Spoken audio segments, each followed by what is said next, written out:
what you guys are doing in Brazil. You guys have a prosperous government. What are the differences between the two different things? Because there's been a lot of focus on Bolsonaro and what your father's doing as president in Brazil. What are the explain the differences for us? You have a huge difference.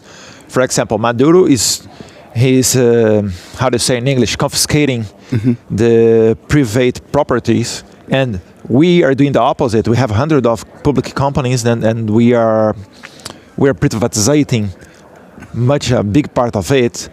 We are giving freedom to people and to get it easier to open your own business. And in Venezuela, they control everything.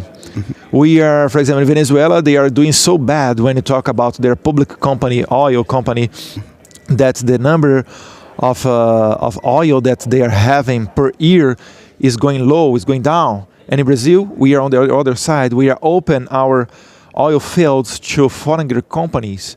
So this is make clear what do we want when you talk about economy, and also about, for example, the press. We have all the press working in Brazil, even those that are producing a lot of fake news. We don't care about it. It's not up to the government to control that. It's up to the people see what they want to consume. So I think this is the main thing. This is about freedom. So many of the same battles that President Trump is facing here, you guys face in Brazil. So whether that be mainstream the fake news, with us. The fake news is out there. There's no doubt about that. I know you guys have your battles with the fake news. There's a deep state. The various intelligence operations, the institutional left that Andrew Breitbart talked about.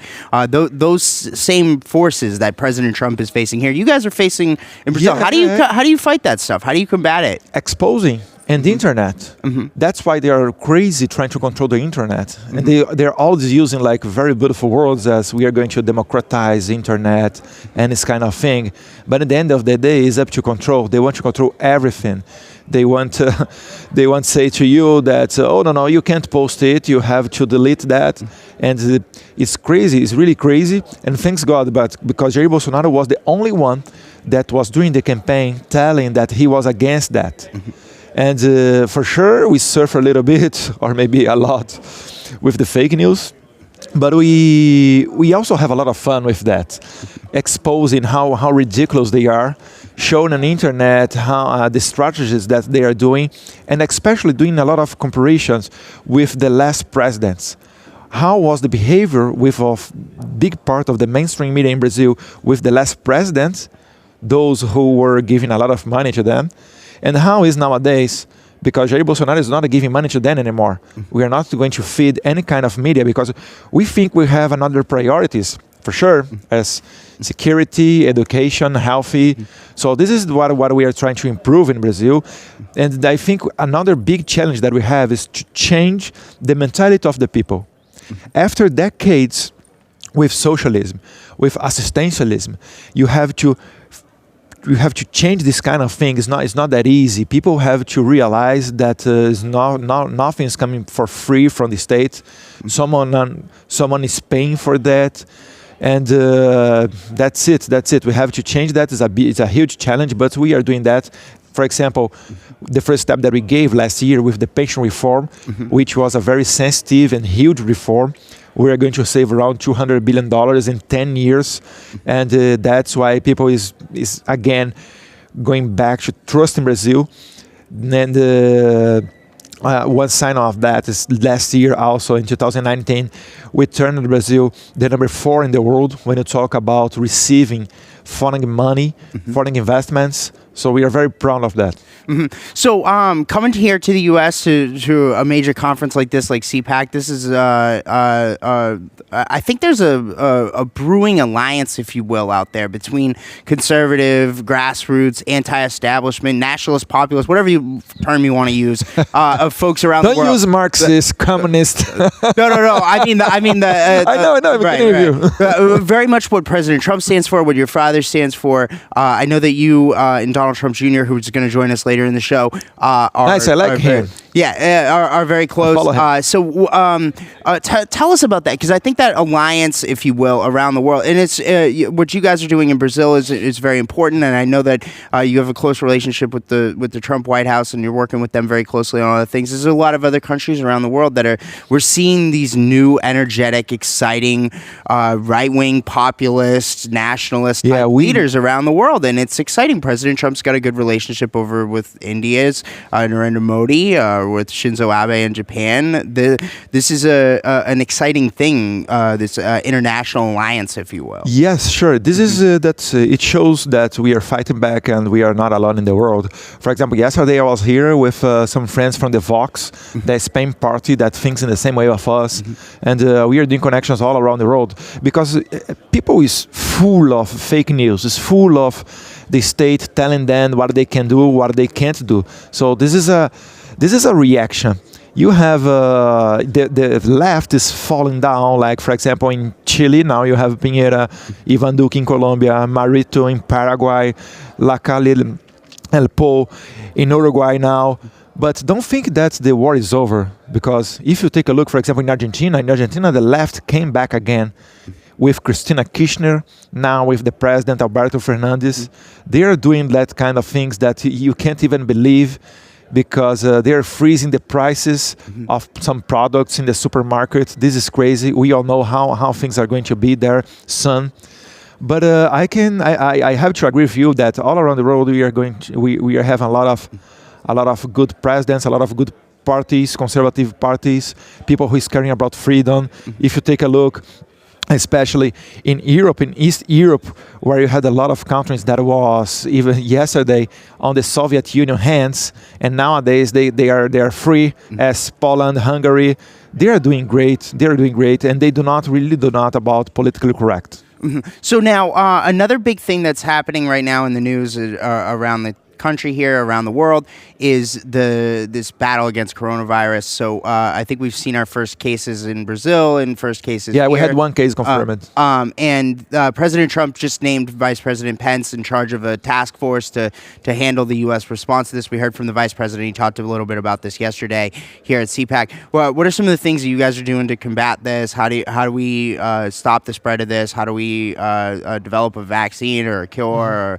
What are some of the things that you guys are working on from Brazil? It's a very hard situation, because in the way that we have the world nowadays, with the airports and all of those transportation, it's very hard to keep away from coronavirus.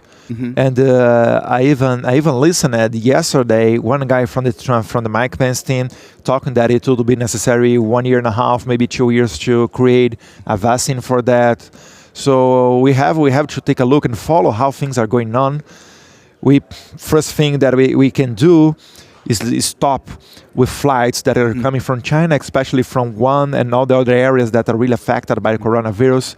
But I don't think, being very realist, I don't think you have a way to avoid 100% coronavirus. And we have to see what is going on, how it's going to happen. I pray for God that it's not going to be that bad, but I am listening that maybe things are going to get worse. So, and then the last thing I want to talk to you about is the issue of immigration. I think it's a really important issue. It's something we focus on a lot here at Breitbart. I know it's something you guys are focused on. It's something that President Trump is focused on. So just generally speaking, because I know this is an issue that you guys are very, very much focused. How do we need to approach immigration as an issue, because I think that what we've seen from failed leftist, establishment, globalist leaders in the past is that they've approached it less about looking at immigration in terms of what is in the national interest and more in what is in the global interest. How do we approach immigration as a movement moving forward? All right. Our country is our house. Not everyone enter in our house. So before entering my house, it's necessary to know who is that people. And this is nothing against any kind of country or whatever. It's just to check the background of who is coming with you.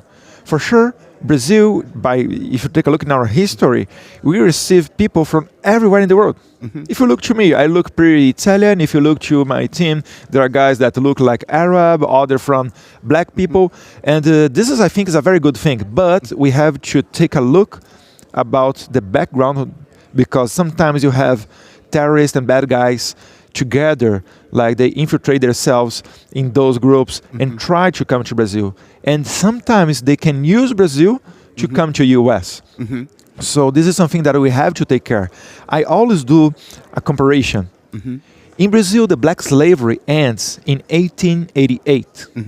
After that, we started to receive in Brazil workers to supply the black slavers. So it was a time that in Brazil we were receiving people from Italy, Germany, Spain, and usually they were poor European people.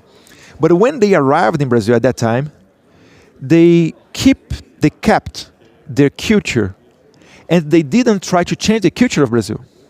The difference is because nowadays we are receiving people and they want to force us to have their same culture. And this is how it started all of the fights. And sometimes what you see is the globalists blaming us because these conflicts, when in the end of the day, it's not up to us, it's up to them that are coming to our country. So we have the right to keep Brazil speaking Portuguese, as a Christian country, like loving soccer and all of those that we have as our culture, as our identity. And this is also why you can see the globalists sometimes not usually, trying to delete our history. In Brazil, here you know a lot about founding fathers and about your history, Second Amendment, and all of those things. In Brazil, if you go to the streets asking people, do you know who are the Brazilian founding fathers? I can guarantee for you, 90% of the people will not know how to answer this question. So this is something that we have to rescue, and the conservative movement that is getting stronger and stronger in Brazil, we are trying to improve, to rescue again, because people without memory is a country without culture.